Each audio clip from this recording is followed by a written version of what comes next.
এটা কি রান্না হচ্ছে বলো তো? হ্যাঁ, ঠিকই ধরেছ, এটা পায়েস রান্না হচ্ছে। তবে পায়েসটা কিন্তু আমি রান্না করছি না, রান্না করছিল আমার মা।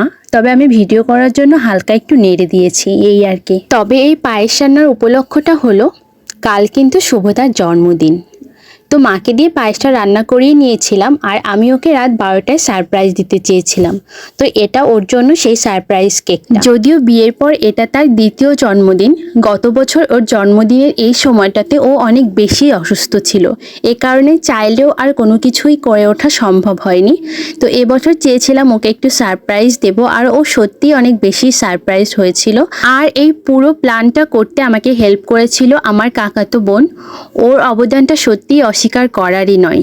যদিও অনুষ্ঠানটা আমি ওই বাড়িতেই করতে চেয়েছিলাম, কিন্তু আমার অসুস্থতার জন্য আমি এর আগে বাড়িতে যেতে পারিনি।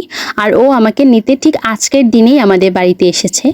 তো ইচ্ছা আছে কালকে ও বাড়িতে যেও একটা ছোটোখাটো অনুষ্ঠান করব। তো এখানে শুধু আমি আর ওই এই বার্থডেটা সেলিব্রেট করেছি, আর আমার বোন ছিল ক্যামেরাম্যান। আর বাবা মাকে এত রাতে বিরক্ত করিনি, এই আর কি। যাই হোক, এই সুন্দর মুহূর্তগুলো স্মৃতির পাতায় রেখে দিলাম।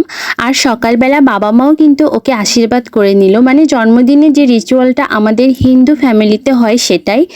প্রদীপের আঁচ দিয়ে ধান দুর্বা দিয়ে আশীর্বাদ করে নিল। আর আমার বাবা একটু অসুস্থ, এ কারণে ডান হাতটা একটু কম অ্যাক্টিভ, তো ও বাবাকে হেল্প করছিল। আর ও যে আজকের দিনেই আসবে এটা কিন্তু ও আমাকে আগে থেকে বলেনি, এই কারণে অল্প সময় সব কিছু অর্গানাইজ করতে মানে একটু তাড়াহুড়ো হয়ে গেছে। যতটুকু যা পেরেছি আমি আর আমার মা মিলেই করেছি। তো মাও বললো যে এবার জন্মদিনে ও আমাদের এখানে আছে, আর কবে থাকবে কি না। তো যাই হোক, সকালবেলা এই রিচুয়ালগুলো পালন করা হলো। তো এরপর আমরা খাওয়া দাওয়া করে বাড়িতে চলে যাব, কারণ আজ যেহেতু ওর জন্মদিন, ওই বাড়িতে মা ঠাকুমা ওরাও কিন্তু ওর জন্য অপেক্ষা করছে। আর একটা বিষয়, আমি যে গোলাপটা ওকে দিয়েছিলাম সেটা কিন্তু আমার মাই এনে দিয়েছিল। তাহলে তো তোমরা বুঝতেই পারছো যে আমার মায়ের সাথে আমার ঠিক কী পরিমাণ বন্ধুত্বপূর্ণ সম্পর্ক। মানে মেয়ে জামাইকে গোলাপ দেবে সেটা নাকি জামাইয়ের শাশুড়ি এনে দিয়েছে, ভাবতে পারো।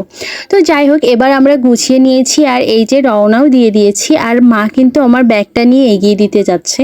আমি তো বেশ ঘন ঘনই এ বাড়িতে ও বাড়িতে যাওয়া আসা করি, তোমরা জানোই। এই কারণে মা এখন আর কান্নাকাটি করে না, কিন্তু ওই বাড়িতে আমার শাশুড়ি মা কিন্তু প্রত্যেকবার আমি বাড়ি আসার সময় কান্নাকাটি করে।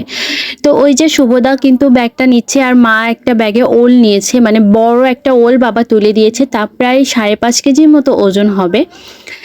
তো যাই হোক, ওইটাই বয়ে নিয়ে যাচ্ছি এখন আমি। তো বাসের জন্য রাস্তাতে এসে অপেক্ষা করছি, আর বাসও কিন্তু পেয়ে গেছি।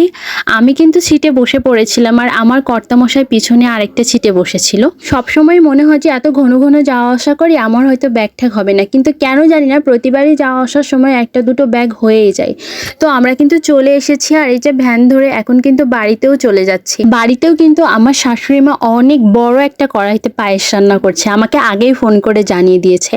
তো আজকের ভিডিওটা আর খুব বেশি বড় করছি না, তোমরা সবাই খুব ভালো থেকো। আজকের মতো এ পর্যন্তই, টাটা সবাইকে।